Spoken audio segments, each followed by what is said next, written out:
I said I'm the UFC middleweight champion from my UFC debut. You just don't know it yet. So here is the Nigerian-born, New Zealand-based Israel Adesanya. I think he's going to be the next big superstar. I mean, he fights with as much skill as we've ever seen a striker. I mean, he's Anderson Silva 2.0. Let's give it up for Israel Adesanya. Middleweights, I'm the new dog in the yard.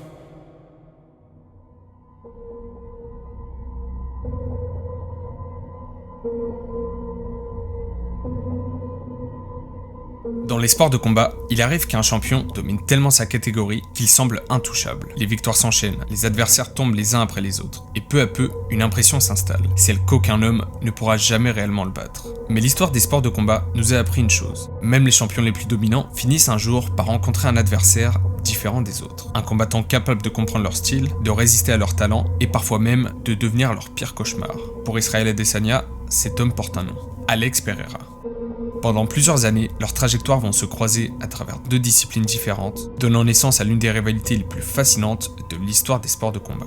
Mais avant que leurs chemins ne se croisent, leurs histoires communes commencent chacune à des milliers de kilomètres l'une de l'autre. Pour comprendre comment tout a commencé, il faut d'abord revenir au parcours d'un jeune combattant passionné par les films d'arts martiaux et la culture japonaise, Israël Adesanya.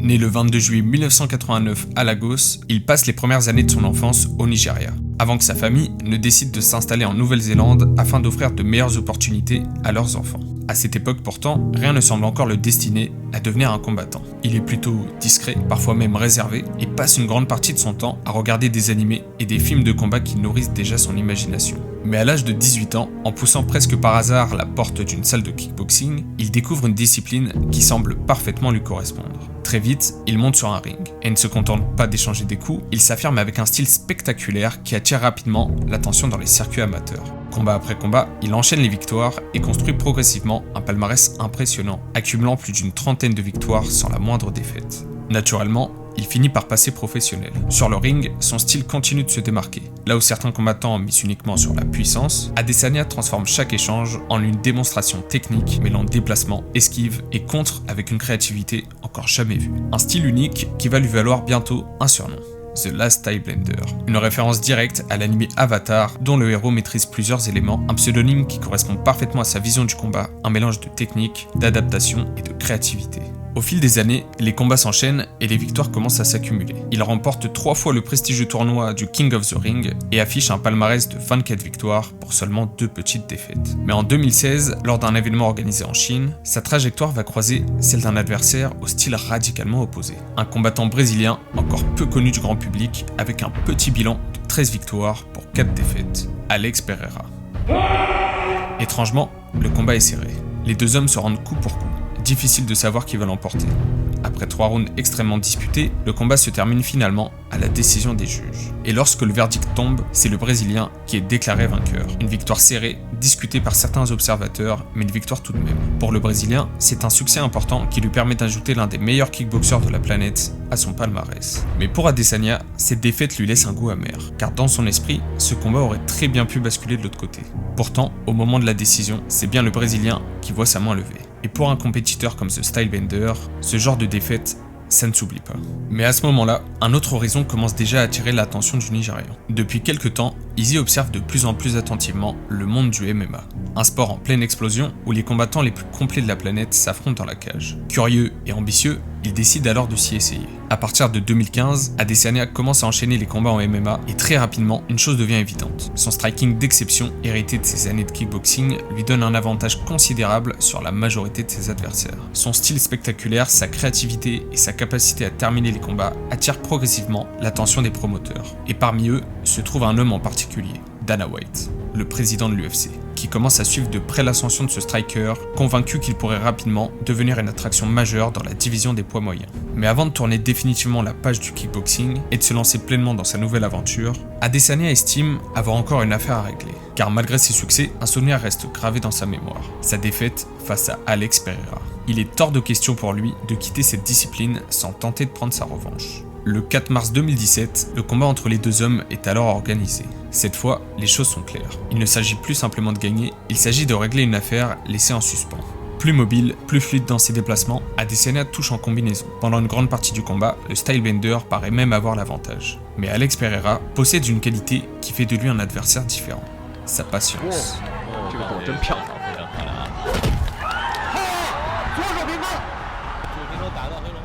En un instant, Alex Pereira vient non seulement de remporter la revanche, mais il vient surtout d'infliger au Stylebender la défaite la plus brutale de sa carrière. À cet instant précis, une chose devient évidente. Alex Pereira n'est plus simplement un adversaire pour Adesanya, il est devenu sa bête noire.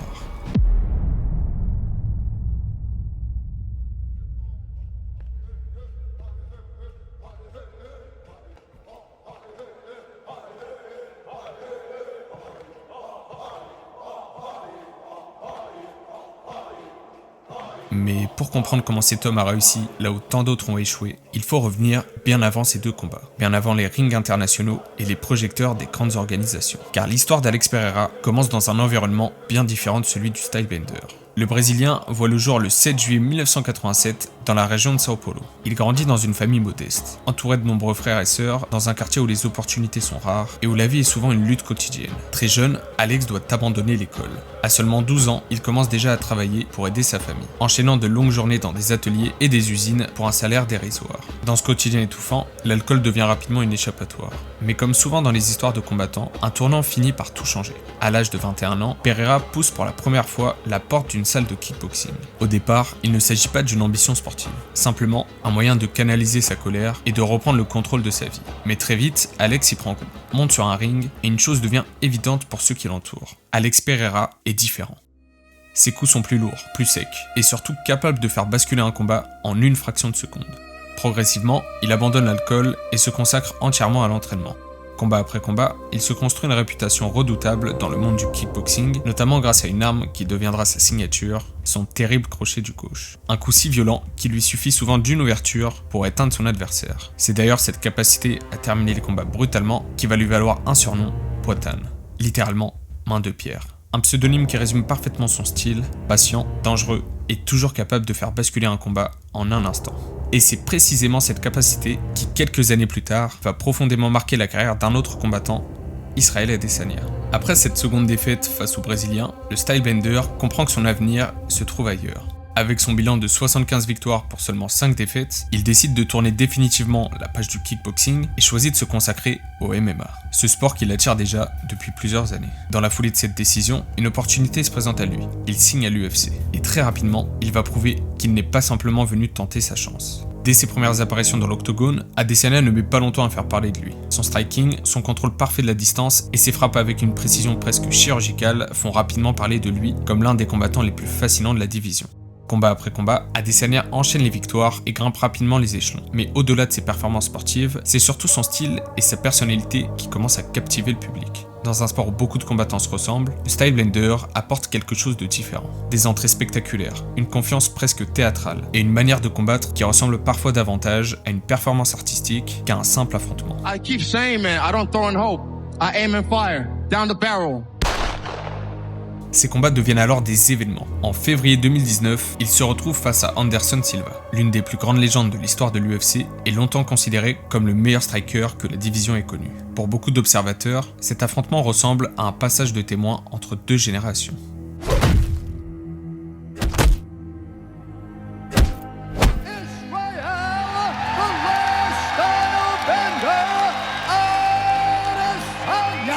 Adesanya s'impose et confirme qu'il appartient désormais à l'élite de la division. Quelques mois plus tard, il obtient l'opportunité de combattre pour la ceinture intérimaire face à Kelvin Gastelum. Pendant 5 rounds, les deux hommes se livrent une véritable guerre, mais au terme de cette bataille, Adesanya s'impose par décision unanime. Cette victoire le propulse définitivement au sommet. Le 6 octobre 2019, lors de l'UFC 243 à Melbourne, il affronte alors le champion en titre Robert Whittaker pour l'unification des ceintures. Devant plus de 50 000 spectateurs, dans l'un des plus grands événements de l'histoire de l'UFC, Adesanya livre une performance magistrale. Just leaning back out of the range of those kicks. He's got to be very careful. Whittaker nearly out on his feet. Adesanya trying to close it out. Israel Adesanya is the undisputed king of the middleweight. Israel Adesanya devient le nouveau champion des poids moyens de l'UFC. À partir de ce moment, son statut change complètement. Il n'est plus seulement un combattant talentueux, il devient l'une des figures centrales de l'organisation. Ses conférences de presse, ses provocations et ses célébrations font régulièrement le tour des réseaux. Il défend alors sa ceinture face aux meilleurs prétendants de la division. Son règne est si dominant que certains observateurs commencent à se demander s'il existe encore un véritable danger dans la catégorie des poids moyens. En mars 2021, il décide alors de monter dans la catégorie du dessus pour tenter de devenir double champion. Mais face au monstre qu'est Jan Blachowicz et à la différence de gabarit qui les sépare, Adesanya ne parvient pas à s'imposer. La toute première défaite en carrière du stylebender en MMA. De retour dans sa catégorie, il reprend alors rapidement son rôle de champion et continue d'imposer sa loi sur la division.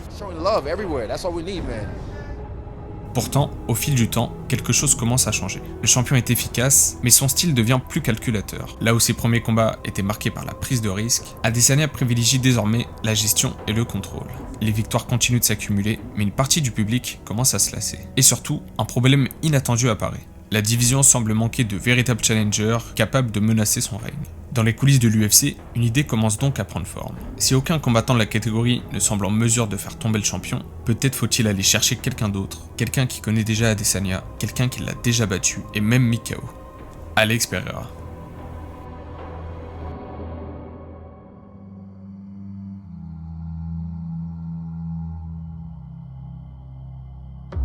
Pourtant, à ce moment-là, le Brésilien est encore très loin des sommets de l'UFC. Et pour Adesanya, cette rivalité appartient déjà au passé. Lors d'une interview, le champion se montre même particulièrement moqueur. He watches all my fights, and every time I fight, like clockwork, he'll try and put something out like, I beat this guy. But I've never ever watched any of his fights, ever. So, at the end of the day, no one knows who the f*** he is.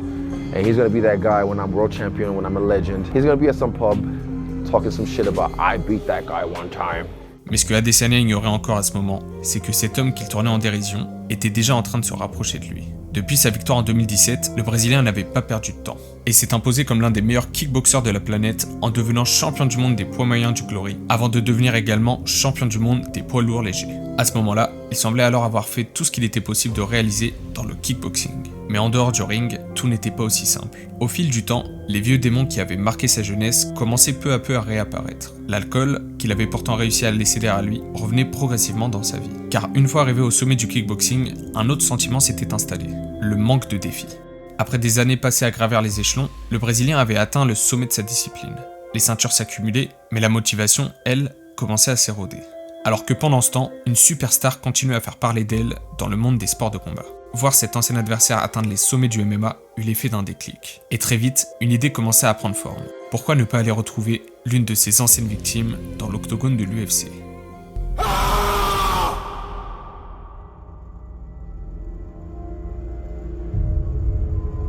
C'est en novembre 2021 qu'il rejoint à la surprise de tout le monde l'UFC, traînant pourtant derrière lui seulement 4 petits combats dans la discipline. Mais l'UFC, c'est exactement ce qu'elle fait. Et pour ses débuts dans l'organisation, Poatan affronte Andreas Michailidis. Le combat reste relativement calme pendant le premier round, le Brésilien prenant le temps de trouver ses repères dans la cage, jusqu'au deuxième round. And John, honestly, that's what I was speaking to with all the clinch and the grab.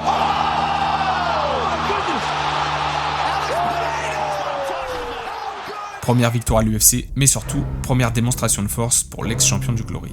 Son deuxième combat arrive quelques mois plus tard, face à Bruno Silva. Cette fois, Pereira est confronté à un combattant plus disputé. Au terme du combat, c'est une nouvelle fois le Brésilien qui s'impose. Mais le véritable tournant de son ascension arrive en juillet 2022 lors de l'UFC 276. Ce soir-là, Poatan est programmé pour combattre Sean Strickland, l'un des combattants les mieux classés de la division. Un adversaire expérimenté, réputé pour son volume de frappe et sa capacité à imposer un rythme étouffant à ses opposants. Mais ce combat possède aussi une autre particularité. Dans la même soirée, le champion doit défendre sa ceinture face à Jared Cannonier. Pour la première fois depuis des années, les deux anciens rivaux se retrouvent donc au même endroit. Lors de la conférence de presse, la tension est palpable. Les journalistes ne tardent pas à orienter les questions vers leur passé commun en kickboxing, rappelant que Pereira est le seul homme à avoir battu le champion par KO. Adesanya, fidèle à son style provocateur, tente de relativiser cette histoire. Il rappelle que ces combats appartiennent à une autre époque et insiste sur la différence entre le kickboxing et le MMA. De son côté, le Brésilien reste beaucoup plus discret. Peu de mots, mais un regard fixe. Comme s'il savait déjà que leur chemin allait finir par se croiser à nouveau. Cependant, avant de pouvoir prétendre à un combat pour le titre, le Brésilien doit d'abord franchir un obstacle important. Sean Strickland. Le soir du 2 juillet 2022, l'ambiance est électrique. Les tribunes sont pleines, les projecteurs braqués sur la cage, et le public sait qu'il assiste peut-être à un moment important pour la division des poids moyens. Le Brésilien avance lentement vers l'octogone, le regard fermé, presque impassible. Et comme à son habitude, mime son geste fétiche. Un symbole simple, une promesse, celle d'un chasseur patient, capable d'atteindre sa cible d'une seule flèche.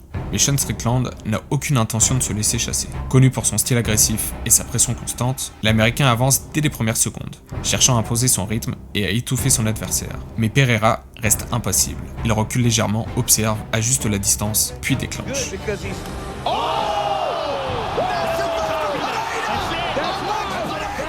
En moins de 3 minutes, Alex Pereira vient de mettre KO l'un des combattants les mieux classés de la division des poids moyens. Quelques heures plus tard, c'est au tour du champion d'entrer dans l'octogone. Et contrairement au combat précédent, l'affrontement est beaucoup plus fermé. Au terme du combat, il s'impose par décision unanime et signe une nouvelle défense de titre. Une victoire maîtrisée, mais au moment où le champion quitte la cage, un constat commence déjà à s'imposer dans l'esprit de nombreux fans. Ce soir-là, 2 hommes se sont imposés, le champion de la division et celui qui vient peut-être de devenir son plus sérieux prétendant, Alex Pereira. So massive. He made Izzy look small, and I've been around Izzy. Izzy's a big guy. People don't realize that in the first 2 fights that they had, Pereira was a noob at kickboxing. I think people are getting too lost in this storyline of him losing the kickboxing fights. To me, this is Izzy. Unless he gets rocked, he points his way to victory. That Alex Pereira, unfortunately, doesn't have the actual ability to fight Izzy. The game plan is what's going to have to come into this to separate these two that physically are equal. Who is it that's going to win this fight? Pour beaucoup, une question commence à devenir inévitable. Que se passerait-il si ces 2 hommes se retrouvaient une nouvelle fois face à face? L'idée d'un affrontement entre les 2 hommes commença alors à prendre de plus en plus d'ampleur. Les fans en parlent, les médias s'emparent de l'histoire, et l'UFC comprend rapidement le potentiel de cette rivalité. D'un côté, un champion qui domine sa division depuis plusieurs années. De l'autre, un prétendant venu d'une autre discipline et qui possède déjà quelque chose que personne d'autre dans la catégorie ne peut revendiquer.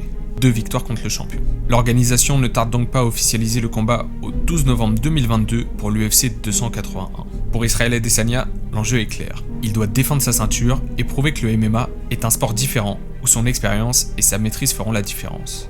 Mais pour le Brésilien, l'objectif est tout autre. Car derrière cette opportunité se cache aussi une histoire bien plus personnelle, chargée de rancœur et d'un désir de faire tomber le champion. Lorsque vient le moment du face-à-face, la scène marque les esprits. Le Brésilien arrive avec le visage totalement peint, inspiré des traditions de ses ancêtres. Cette fois, il n'y a plus de provocation, plus de sourire, juste 2 regards froids qui se croisent. Le soir du 12 novembre 2022, au Madison Square Garden de New York, après un combat sanglant entre Dustin Poirier et Michael Chandler, le public est complètement galvanisé et n'attend plus qu'une chose, Alex Pereira contre Israel Adesanya. C'est d'abord le Brésilien qui fait son apparition. Fidèle à lui-même, il avance lentement vers l'octogone et déploie à gorge ouverte son cri glaçant. Quelques instants plus tard, c'est au tour du champion ovationné par le public d'entrer dans l'arène. Sans surprise, la tension atteint son paroxysme dans l'octogone. 2 anciens rivaux, 2 combats en kickboxing, 2 victoires pour Pereira. Mais cette fois, il ne s'agit plus d'un ring. Il s'agit de la ceinture des poids moyens de l'UFC. Dès le début du combat, les 2 hommes restent prudents. Adesanya utilise sa mobilité et sa gestion de la distance pour garder le contrôle, tandis que Pereira avance lentement, cherchant à fermer les angles. Le champion semble plus à l'aise techniquement. Il touche avec précision, varie les frappes et impose progressivement son rythme. À la fin du premier round, un moment manque même de faire basculer le combat. Mais la cloche retentit et Pereira survit. Au fil des rounds, Adesanya continue de contrôler la distance et semble accumuler les points. Pereira reste dangereux, mais a du mal à trouver l'ouverture face au déplacement du champion. À la fin du 4e round, le combat est en train d'échapper au challenger. Arrive alors la 5e reprise. Le Brésilien commence à avancer avec un peu plus d'insistance. Adesanya continue de bouger, de contrôler la distance, mais Pereira parvient peu à peu à réduire l'espace dans la cage et déstabilise même l'harmonie du champion. Puis soudain,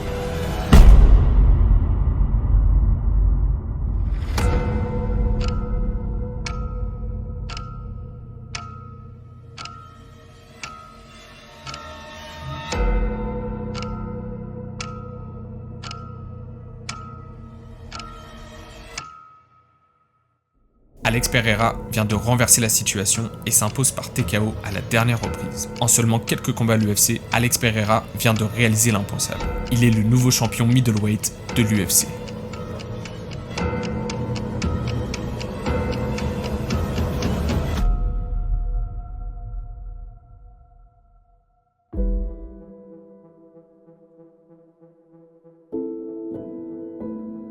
Pour Adesanya, la défaite est brutale.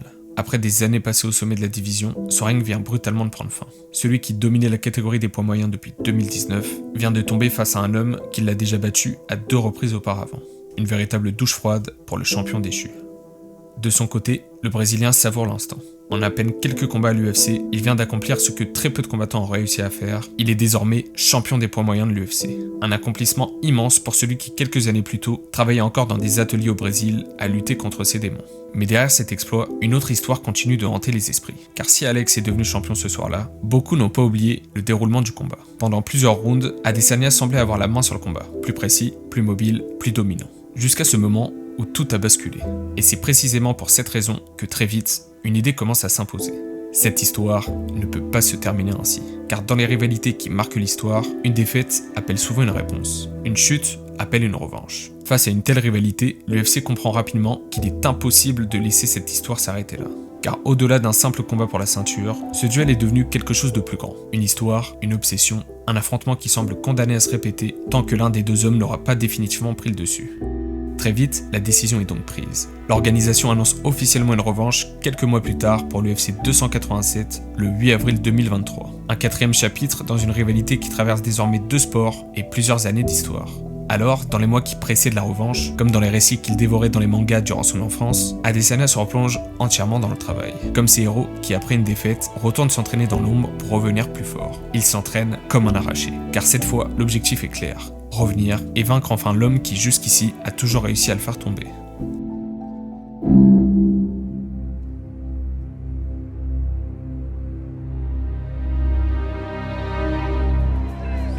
What's up, Miami? How are you guys?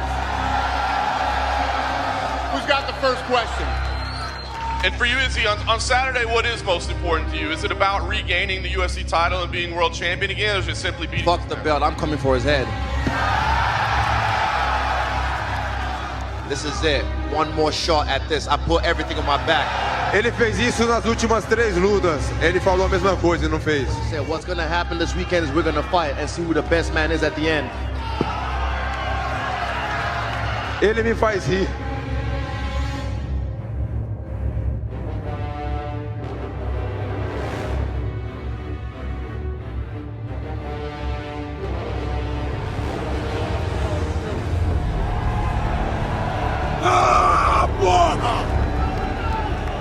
Orúkọ mi ni Israel Mobolaji Temitayo Odunwayo Olúwafẹ́mi Owólabí Adesanya. Ọmọ ọba ni mí. Tomorrow it's one and done. The last style bender, ladies and gentlemen. Le soir du 8 avril 2023 à Miami, l'UFC 287 attend enfin son moment le plus attendu. Dans l'arène, l'atmosphère est lourde. Au-delà d'un simple combat pour la ceinture, ce main event représente l'aboutissement d'une rivalité qui dure maintenant depuis plusieurs années. Après des années de tension et de remise en question, pour nos 2 protagonistes, ce n'est plus seulement une question de titre ou de palmarès, c'est une question de fierté. Leur rivalité a dépassé depuis bien longtemps le simple cadre sportif, et chaque coup portera bien plus que le simple poids de la compétition. Sans surprise, la tension atteint une nouvelle fois son paroxysme dans l'octogone. Après des années de rivalité et 3 défaites face au même homme, ce combat représente pour Izzy l'occasion de briser la malédiction. Les règles sont alors formalisées et le combat peut commencer. Dès les premières secondes du combat, les 2 hommes restent prudents. Pereira avance lentement, fidèle à son style, il cherche à fermer les angles et à imposer sa pression, tout en ciblant la jambe d'appui d'Adesanya avec ses low kicks. De son côté, le style bender reste mobile. Il tourne autour du Brésilien, multiplie les feintes et cherche à garder le contrôle de la distance. Le round est très tendu. Chaque échange est calculé et aucun des 2 hommes ne veut prendre de risques inutiles. Mais peu à peu, Pereira commence à avancer davantage. Il impose sa pression et parvient à toucher plusieurs fois la jambe d'Adesanya. Le champion semble confiant, attendant le moment où il pourra déclencher. Et le premier round se termine ainsi, serré, chacun cherchant à lire le jeu de l'autre. Lorsque la cloche du 2e round retentit, Pereira continue d'avancer. Il cherche de nouveau à pousser Adesanya vers la cage, convaincu que la pression peut finir par créer l'ouverture. Adesanya reste actif, mais le Brésilien prend de plus en plus de terrain. Puis, au fil des échanges, Pereira parvient enfin à piéger le Nigérien contre la cage. Sentant le moment venir, il déclenche. Les coups partent, lourds, violents, il avance, presse, cherche à finir le combat, puis soudain...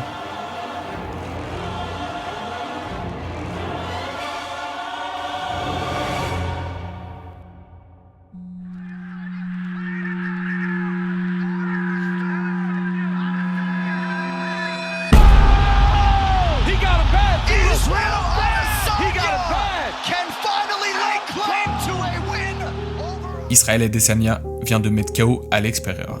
Après des années de rivalité, le Steelbender vient enfin de faire tomber l'homme qui semblait posséder la clé de son style. Dans l'euphorie du moment, il célèbre sa victoire, mime un arc et décoche une flèche avant de briser l'arc en deux. Un geste symbolique, comme si le chasseur venait enfin d'être désarmé. Cette fois, l'histoire s'est inversée, et pour la première fois dans leur rivalité, Israel Adesanya a eu le dernier mot. Quelques instants plus tard, l'annonce officielle retentit dans l'arène. The Last Stylebender est le nouveau champion de l'UFC. People, Earth, I hope every one of you can feel this level of happiness just one time in your life. But guess what? You will never feel this level of happiness if you don't go for something in your own life. When they knock you down, when they try on you, when they talk about you, and they try to put their foot on your neck. If you stay down, you will never ever get that resolve. Fortify your mind and feel this level of happiness as you rise. One time in your life, but I'm blessed to be able to feel this again and again and again and again and again.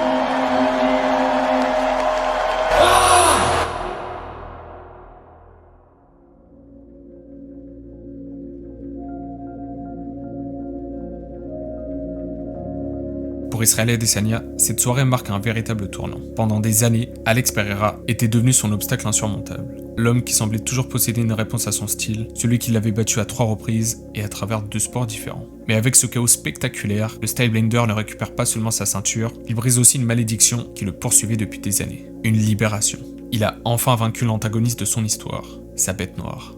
Cependant, certains observateurs estiment que ce moment a aussi marqué la fin d'un cycle, car affronter le Brésilien n'était pas seulement un défi sportif pour le Stylebender. Pendant des années, cette rivalité a occupé une place énorme dans sa vie. Battre enfin sa bête noire a représenté pour lui un gigantesque déversement émotionnel. Comme si l'objectif qui avait structuré toute cette période de sa carrière venait soudainement de disparaître. Et la suite de sa carrière semble en partie refléter ce vide. Quelques mois plus tard, il perd sa ceinture face à Sean Strickland. Puis d'autres revers suivent, marquant une période difficile pour l'ancien champion, qui pendant des années avait pourtant semblé intouchable dans la division.